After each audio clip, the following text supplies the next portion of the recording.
14મા રાષ્ટ્રપતિ તરીકે રામનાથ કોવિંદની પસંદગી, પ્રધાનમંત્રીએ આપી શુભેચ્છા। રાષ્ટ્રપતિની ચૂંટણીમાં ગુજરાત કોંગ્રેસના 11 મતોનું કોંગ્રેસ વોટિંગ, હાઈકમાન્ડે લીધી ગંભીર નોંધ। હાઈકમાન્ડે બાપુને ન આપ્યો ભાવ તો સિદ્ધાર્થ પટેલે કહ્યું જન્મદિવસનો રાજકીય શક્તિ પ્રદર્શન માટે ઉપયોગ યોગ્ય નહીં। અમદાવાદ સહિત સમગ્ર રાજ્યમાં વરસાદ, અમદાવાદમાં ઠેર ઠેર ટ્રાફિક જામ, મધ્ય ગુજરાત અને સૌરાષ્ટ્રમાં પણ વરસાદ। રાજકોટના ફરણીના સ્વામિનારાયણ ગુરુકુળના 25 વિદ્યાર્થીઓને ફૂડ પોઈઝનિંગ, રાજકોટ સિવિલમાં સારવાર।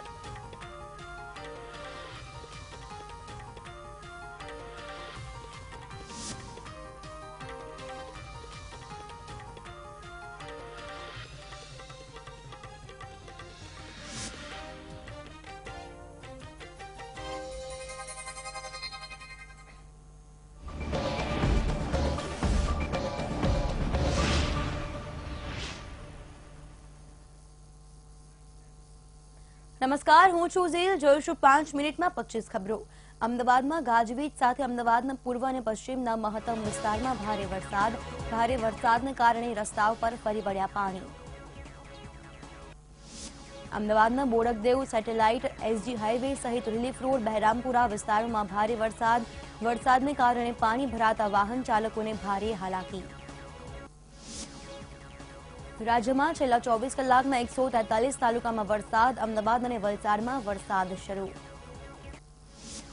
આગામી 5 દિવસમાં વરસાદ થવાની હવામાન વિભાગે કરી આગાહી, તો દરિયાકાંઠાના વિસ્તારોમાં ભારે વરસાદની આગાહી। રાજ્યમાં ફરી મેઘરાજાની પધરામણી। અમદાવાદના થલતેજમાં મેઘરાજાની પવન સાથે ધમાકેદાર એન્ટ્રી। પાટણના રાંધરપુરમાં મેઘમહેર યથાવત, પવન સાથે વરસાદ વરસતા ઠેર ઠેર પાણી ભરાયા। અરવલ્લીના મોડાસામાં વરસાદનું થયું આગમન। 1 કલાકમાં 1 ઇંચ જેટલો નોંધાયો વરસાદ, લોકોએ રાહતનો લીધો શ્વાસ। અરવલ્લીના મેઘરજમાં વરસાદનું થયું આગમન। 1 કલાકમાં 1.5 ઇંચ જેટલો નોંધાયો વરસાદ, લોકોમાં જોવા મળી ખુશીની લહેર। બનાસકાંઠામાં વરસાદની ધમાકેદાર એન્ટ્રી। વરસાદ પડતા લોકો ખુશખુશાલ। ડીસા સહિત બનાસકાંઠામાં વરસાદની સારી ઇનિંગની શક્યતા। વાપી, વલસાડ અને ઉમરગામમાં નોંધપાત્ર વરસાદ। મેઘમહેર સારી રહેતા ખેડૂતોમાં ખુશીની માહોલ, વાહન વ્યવહાર પર ભારે અસર। સાબરકાંઠાના હિંમતનગર, ઈડર સહિતના વિસ્તારોમાં ધોધમાર વરસાદ પડતા સર્વત્ર જળબંબાકાર સર્જાયો। ભારે વરસાદને પગલે સોસાયટીઓમાં ભરાયા પાણી। રાજકોટમાં મોટા મવા ગામ તરફ જતો તૂટેલો કોઝવે તૂટી પડ્યો। મવા ગામ તરફ જતા લોકોને પારાવાર મુશ્કેલી પડી। કલેક્ટર તંત્ર કે રૂડાના અધિકારીઓ દ્વારા કોઈપણ પ્રકારની કાર્યવાહી ન કરાતા રહીશોમાં રોષ। કોઝવે તૂટી જતા મોટા મવા ગામમાં રહેતા લોકોને 1 કિલોમીટર જેટલું અંતર કાપીને જવું પડે છે। ભારે વરસાદને કારણે પોરબંદરના સોરઠી ડેમમાં નવા નીરની આવક।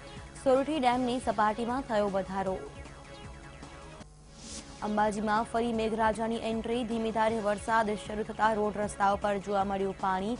અનેક વિસ્તારોમાં ભરાયા પાણી।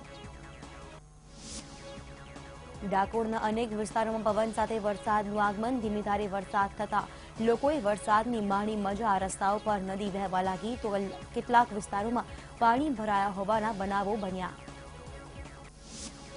વલસાડમાં ફરી મેઘરાજાની એન્ટ્રી। ધીમી ધારે વરસાદ શરૂ થતા ખેડૂતોમાં ખુશીની લહેર।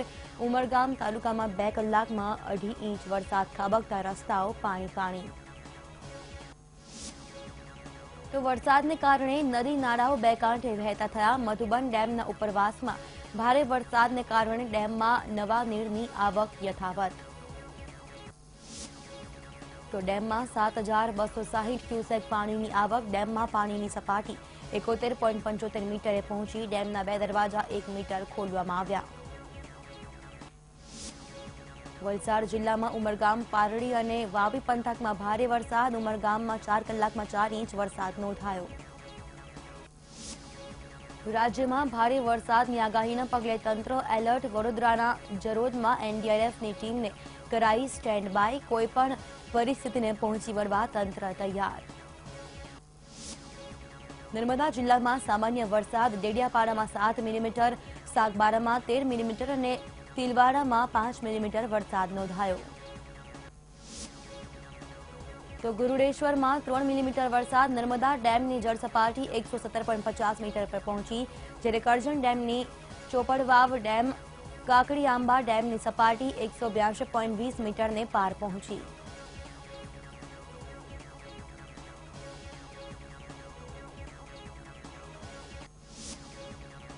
દરિયાકાંઠાના વિસ્તારોમાં ભારે વરસાદની આગાહી. ગુજરાતમાં અપર સાયક્લોનિક સર્ક્યુલેશન સર્જાયું. આગામી દિવસોમાં દરિયાકાંઠા વિસ્તારમાં ભારે વરસાદ પડી શકે. અમદાવાદમાં હળવાથી મધ્યમ વરસાદની શક્યતા.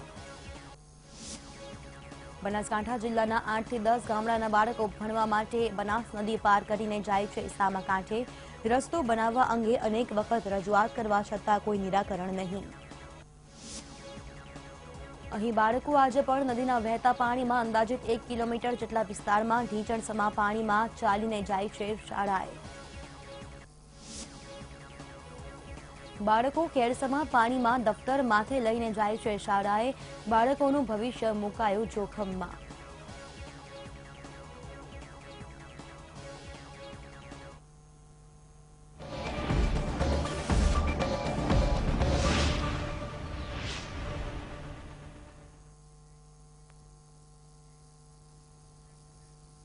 અને હવે જોઈશું સમાચારો વિસ્તારથી. તો હાલ તો મહત્વના સમાચાર પ્રાપ્ત થઈ રહ્યા છે.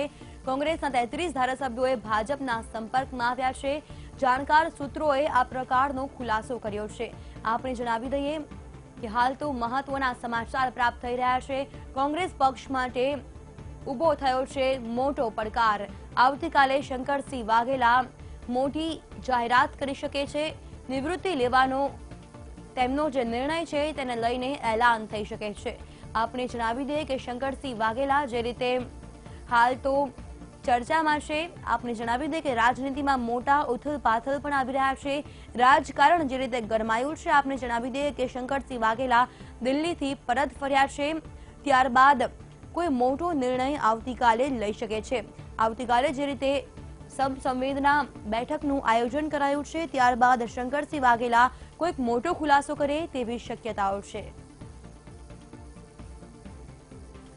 તો આ જ મામલે ચેનલ હેડ ઈશુદાન ગઢવી જોડાઈ ગયા છે. ઈશુદાન, શું કહેશો? જે રીતે કોંગ્રેસમાં કેટલાક મોટા ફેરફારો આવી શકે છે. બાપુ આવતીકાલે નિવૃત્તિનું એલાન કરી શકે છે.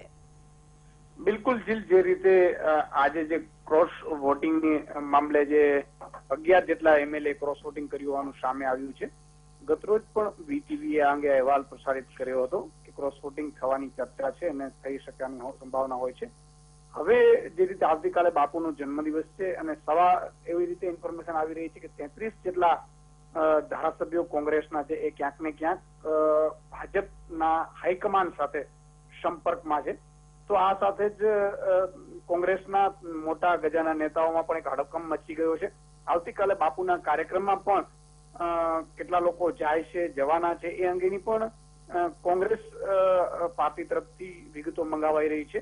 તો બીજી બાજુ બાપુ પણ આવતીકાલે એક મોટો ધડાકો કરે, નિવૃત્તિ જાહેર કરે એવી પણ એક શક્યતા સેવાઈ રહી છે. આ તમામ મુદ્દાઓને લઈને આગામી સમયમાં કોંગ્રેસમાં બહુ મોટા ફેરફારો આવી શકે છે.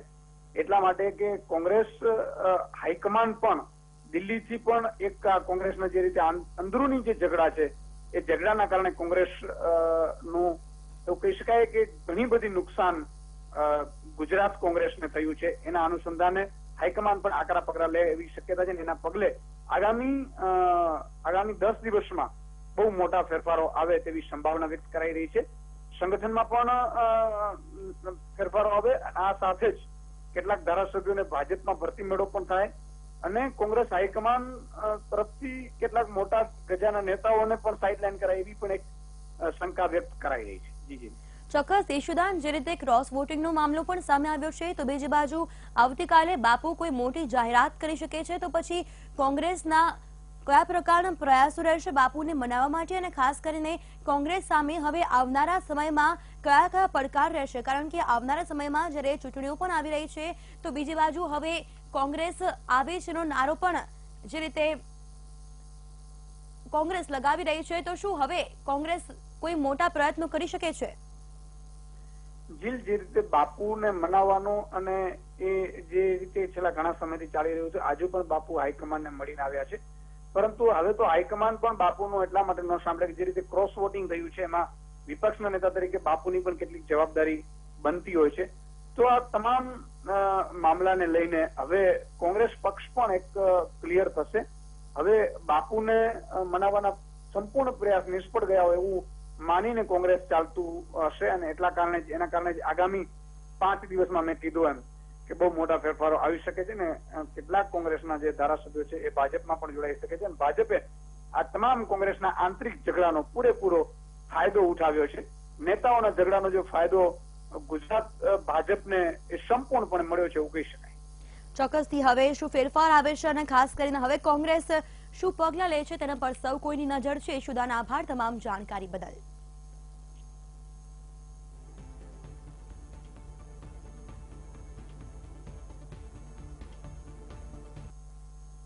કોંગ્રેસના ધારાસભ્યોએ ક્રોસ વોટિંગ કરતા ભાજપનું 150+ નો ટાર્ગેટ સફળ થઈ રહ્યો હોય તેમ લાગી રહ્યું છે. ભાજપે ટાર્ગેટ પૂરો કરવા પ્લાન સી તૈયાર કર્યો છે. ખાસ કરીને પ્લાન સી પ્રમાણે કોંગ્રેસના સભ્યો તોડવાનો પ્રયાસ કરવામાં આવી રહ્યો છે. 11 જેટલા કોંગ્રેસના ધારાસભ્યોનું ક્રોસ વોટિંગ થતા કોંગ્રેસ હાઈકમાન્ડમાં ચિંતામાં જોવા મળી છે. ક્રોસ વોટિંગ કરનાર ધારાસભ્યો સામે કોંગ્રેસ પગલાં લઈ શકે છે. આ સાથે જ એવી પણ માહિતી મળી રહી છે કે 15 જેટલા ધારાસભ્યો કોંગ્રેસ છોડીને ભાજપ સાથે જઈ શકે છે. જેના નામ અંગે વાત કરીએ તો ધારાસભ્ય રાઘવજી પટેલ, ધારાસભ્ય ધર્મેન્દ્રસિંહ જાડેજા, ધારાસભ્ય મેરામણ ગોરિયા પણ ભાજપમાં જોડાઈ શકે છે. આ સિવાય ગોધરાથી CK રાહુલજી પણ ભાજપમાં જોડાઈ શકે છે. તો ઠાસરાના ધારાસભ્ય રામસિંહ પરમાર પણ કોંગ્રેસ છોડવાના મૂડમાં છે અને તેઓ ભાજપ સાથે જોડાઈ શકે છે. તો અમિત ચૌધરી પણ કોંગ્રેસને રામ રામ કરી શકે છે. બાયડ બેઠકથી ધારાસભ્ય અને શંકરસિંહ વાઘેલાના પુત્ર મહેન્દ્રસિંહ વાઘેલા પણ ભાજપમાં જોડાઈ શકે છે. આમ કુલ 15 જેટલા ધારાસભ્યો ભાજપના કેસરિયા કરી શકે છે.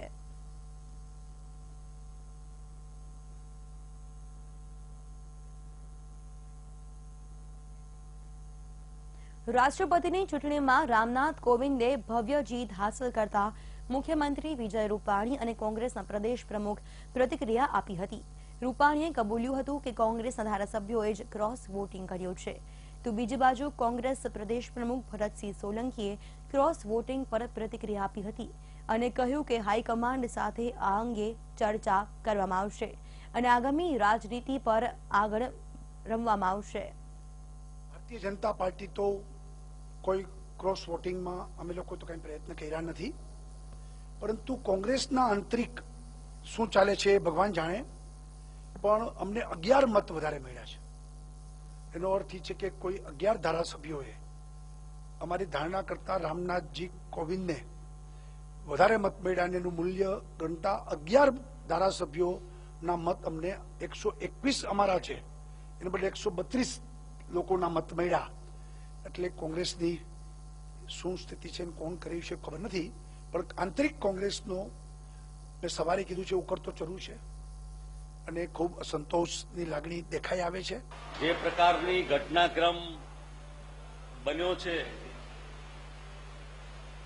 એ ઘણા બધા રાજકીય એંધાણ કહી જાય છે.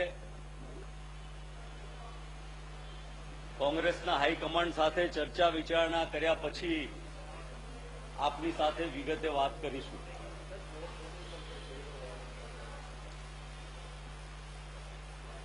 વોટ ઓછા મળ્યા છે એનો અર્થ કે ક્રોસ વોટિંગ થયું છે એવું સ્પષ્ટપણે લાગે છે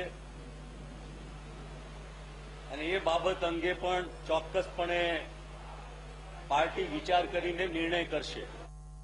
કોંગ્રેસની કોર કમિટીની બેઠક મળી હતી. આ બેઠકમાં રાજકીય પરિસ્થિતિ અંગે ચર્ચા થઈ હતી. કોંગ્રેસના નેતા સિદ્ધાર્થ પટેલે શંકરસિંહ અંગે નિવેદન આપ્યું હતું. તેમણે જણાવ્યું હતું કે શંકરસિંહ વાઘેલા અમારા વરિષ્ઠ નેતા છે. 25 જૂને શંકરસિંહે મીટિંગ બોલાવી હતી, જેમાં પક્ષના સંદર્ભે ટિપ્પણી કરવામાં આવી હતી. વરિષ્ઠતાને જોતા પક્ષે કોઈ પ્રતિક્રિયા ન આપી.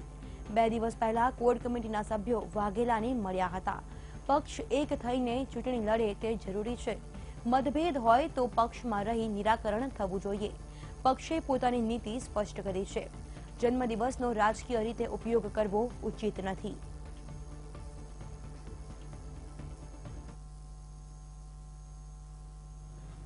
શંકરસિંહ વાઘેલાનો જન્મદિવસ છે. અમે સૌ એમને જન્મદિવસની શુભેચ્છાઓ પાઠવીએ છીએ. પણ જન્મદિવસ એક સામાજિક પ્રસંગ છે અને આ સામાજિક પ્રસંગનો જો રાજકીય રીતે ઉપયોગ કરવામાં આવતો હોય તો એ કોઈ રીતે ઉચિત નથી અને એ અભિગમ પક્ષને કોઈ રીતે સ્વીકાર્ય નથી. શંકરસિંહ વાઘેલા દિલ્હીમાં હાઈકમાન્ડ સાથે બેઠક યોજવા માટે દિલ્હી ગયા હતા. જોકે હાઈકમાન્ડ સાથે બેઠક થઈ કે કેમ તે અંગે હજુ પણ અસમંજસ છે. પરંતુ એરપોર્ટ પર જ્યારે રાષ્ટ્રપતિની ચૂંટણીમાં થયેલા ક્રોસ વોટિંગ અંગે જ્યારે બાપુને પૂછવામાં આવ્યું ત્યારે બાપુએ ક્રોસ વોટિંગ અંગે અજાણ હોવાની વાત કરી હતી.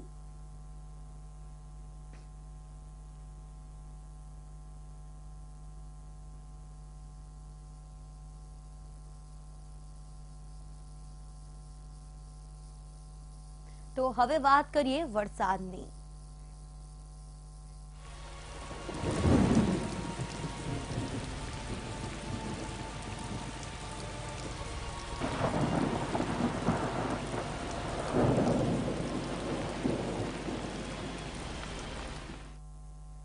તો ભારે વરસાદના પગલે અમરેલી પીપાવાવ અંબાજી સ્ટેટ હાઈવે પર આવેલો પુલ ધરાશાયી થયો હતો. લીંબાડા નદી પર સાવરકુંડલા રાજુલા વચ્ચે આ પુલ આવેલો હતો. જાબાર ગામ પાસે આવેલ પુલ ધરાશાયી થઈ જતા વાહન વ્યવહાર સંપૂર્ણપણે ઠપ થઈ ગયો, જેના પગલે રાજુલા પીપાવાવ રોડ પણ બંધ થઈ ગયો.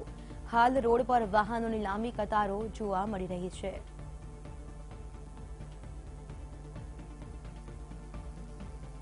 તો જે રીતે ભારે વરસાદ વરસ્યો છે આ દ્રશ્યોમાં આપ જોઈ શકો છો. જે રીતે પુલ ધરાશાયી થઈ ગયો છે. અમરેલી પીપાવાવ અંબાજી સ્ટેટ હાઈવે પુલ ધરાશાયી થઈ ગયો છે. વચ્ચેથી જ આ પુલ ધરાશાયી થઈ ગયો છે. તેના કારણે હવે ભયનો માહોલ પેદા થયો છે. અવિરતપણે વરસાદ વરસી રહ્યો છે. તેના કારણે અનેક જગ્યાઓ પર પાણી પણ ભરાઈ ગયા છે. પુલ બેસી જતા વાહન વ્યવહાર પણ બંધ થઈ ગયો છે. લોકોને મુશ્કેલી વેઠવાનો વારો આવ્યો છે. આ જ મામલે સંવાદદાતા કેતન બગડા જોડાઈ ગયા છે. કેતન, જે રીતે આ પુલ ધરાશાયી થયો ગયો છે, વચ્ચેથી જ આ પુલ તૂટી પડ્યો છે, તેના કારણે હવે તંત્ર કયા પ્રકારની કામગીરી કરી રહ્યું છે, લોકોને કેવી મુશ્કેલી થઈ રહી છે? જણાવી દઉં કે પીપાવાવ અંબાજી સ્ટેટ હાઈવે પરનો પુલ આજે 6:30 ની આજુબાજુ ધરાશાયી થયો હતો. સાવરકુંડલાથી રાજુલા વચ્ચે જાબાર ગામ પાસે પુલ બેસી ગયો છે અને આ પુલ લીંબાડા નદીનો પુલ વરસાદને કારણે બેસી જતા સંપૂર્ણ વાહન વ્યવહાર હમણાં બંધ થઈ ગયો છે. તો અમરેલી રાજુલા પીપા રોડ બંધ થતા વાહનોના ધક્કા લાગી ગયા છે. હમણાં જ તંત્રના અધિકારી સાથે વાત કરતા તેઓ જણાવ્યું હતું કે થોડીક વારમાં આ જે રોડ છે તેને ડાયવર્ઝન આપવામાં આવશે અને તાત્કાલિક રોડ જલ્દીમાં જલ્દી ચાલુ થાય તેવા પ્રયત્નો હાલ તંત્ર દ્વારા કરવામાં આવી રહ્યા છે. કેતન, આભાર તમામ જાણકારી બદલ.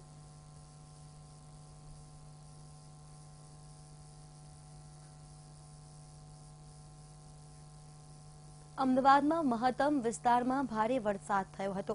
તો ગાજવીજ સાથે અમદાવાદના પૂર્વ અને પશ્ચિમના અનેક વિસ્તારમાં સારો એવો વરસાદ થયો હતો. બોડકદેવ સેટેલાઇટ એસજી હાઈવે વિસ્તારમાં તેમજ રિલીફ રોડ બહેરામપુરા પણ સારો એવો વરસાદ થયો હતો.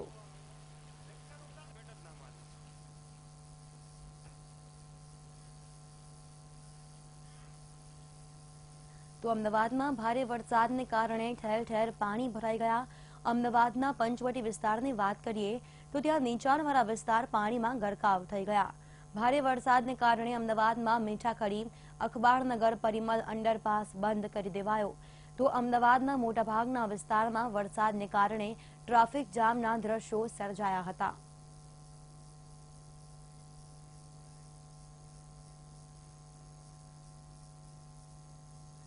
તો આ જ મામલે સંવાદદાતા પરેશ દવે જોડાઈ ગયા છે. પરેશ, જે રીતે અમદાવાદમાં વરસાદ વરસ્યો છે, હાલની શું પરિસ્થિતિ છે? લોકોને કયા પ્રકારની મુશ્કેલી વેઠવી પડી હતી?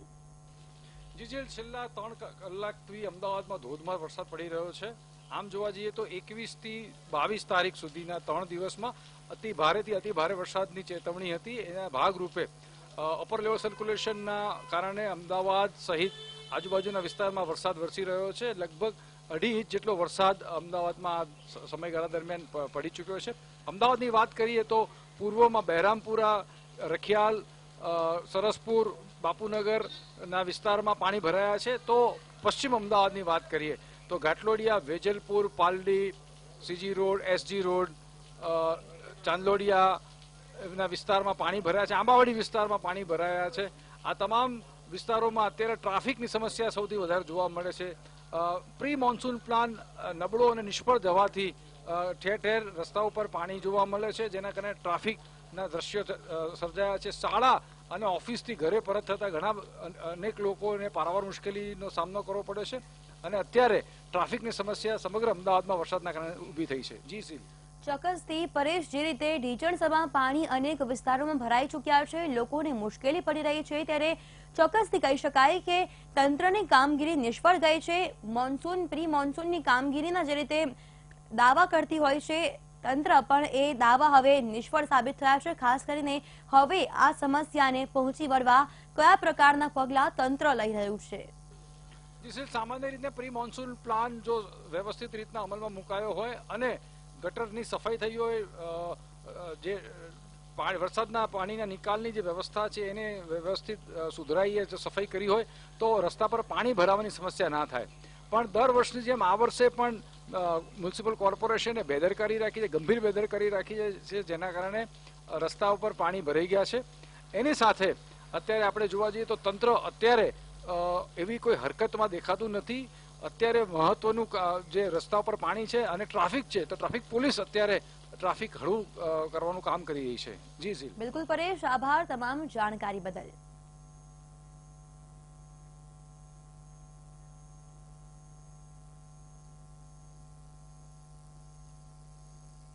તો અંબાજીમાં ધોધમાર વરસાદને પગલે રસ્તા પર પાણી ફરી વળ્યા અને ગટરો છલકાઈ હતી. અંબાજીના મોટાભાગના વિસ્તારમાં વરસાદ વરસ્યો હતો. ભારે વરસાદ થતા રસ્તા ઉપર નાની નદી નાળાઓમાં પાણી ભરાયા હતા. લોકોમાં ખુશી જોવા મળી હતી.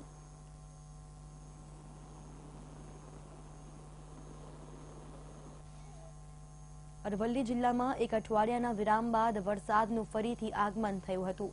એક અઠવાડિયા થઈ અસહ્ય બફારા અને ઉકળાટના કારણે લોકો હેરાન પરેશાન થઈ ગયા હતા. મોડાસા, મેઘરજ અને ધનસુરામાં વરસાદ વરસતા લોકોએ રાહતનો શ્વાસ લીધો હતો. જ્યારે મેઘરજમાં 1 કલાકમાં 1 ઇંચ જેટલો વરસાદ થવાને કારણે મેઘરજ નગરમાં રોડ ઉપર પાણી ભરાઈ ગયા હતા. હજુ વધુ વરસાદ પડે તેવી શક્યતાઓ જણાઈ રહી છે.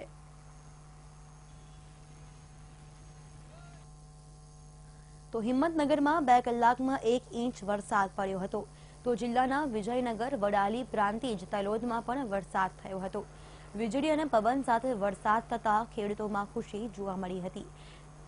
ખેતીમાં આ વરસાદ કાચા સોના સમાન હોય છે. થોડીવાર પણ ભારે વરસાદ થતા રસ્તાઓ પર નાની નાની નદીઓ વહેવા લાગી હતી. લાંબા વિરામ બાદ વરસાદ પડતા અસહ્ય ઉકળાટથી લોકોને રાહત મળી.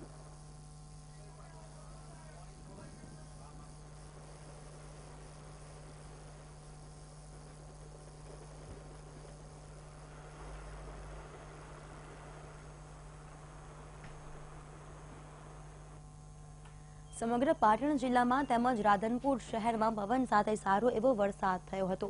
એક અઠવાડિયાના ઉકળાટ બાદ વરસાદ થતો હતો ત્યારે લોકોએ રાહતનો શ્વાસ લીધો. થોડા સમયમાં રાધનપુરમાં વરસાદનું આગમન થયું.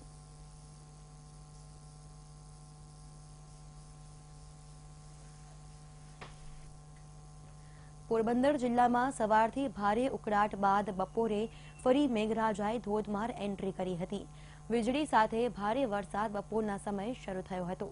માત્ર 1.5 કલાકની અંદર જ સાર્વત્રિક 1 ઇંચથી વધુ વરસાદ નોંધાતા વાતાવરણમાં ઠંડક પ્રસરી હતી. તો સાથે જ પોરબંદર શહેરના રસ્તાઓમાં પાણી ભરાઈ ગયા.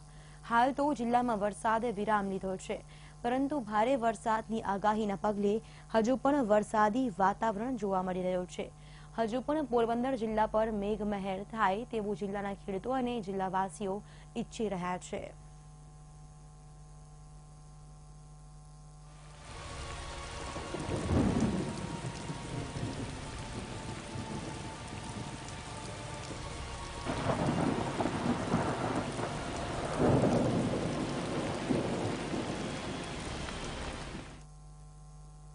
હવે વાત કરીએ ધોરાજીની. ધોરાજીના વરણી ગામે ફૂડ પોઈઝનિંગની અસર થઈ છે. સ્વામિનારાયણ મંદિરના ગુરુકુળના વિદ્યાર્થીઓને ફૂડ પોઈઝનિંગની ફરિયાદ કરી છે.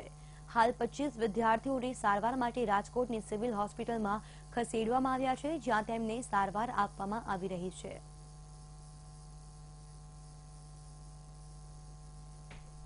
કચ્છમાં કંડલા કસ્ટમ વિભાગે દુબઈથી આવેલા કન્ટેનરમાંથી સોનું ઝડપી પાડ્યું. મુન્દ્રા સિબડ CFSમાં સોનું ઝડપાયું હતું. સમગ્ર બનાવને પગલે કંડલા કસ્ટમ વિભાગે વધુ તપાસ હાથ ધરી છે.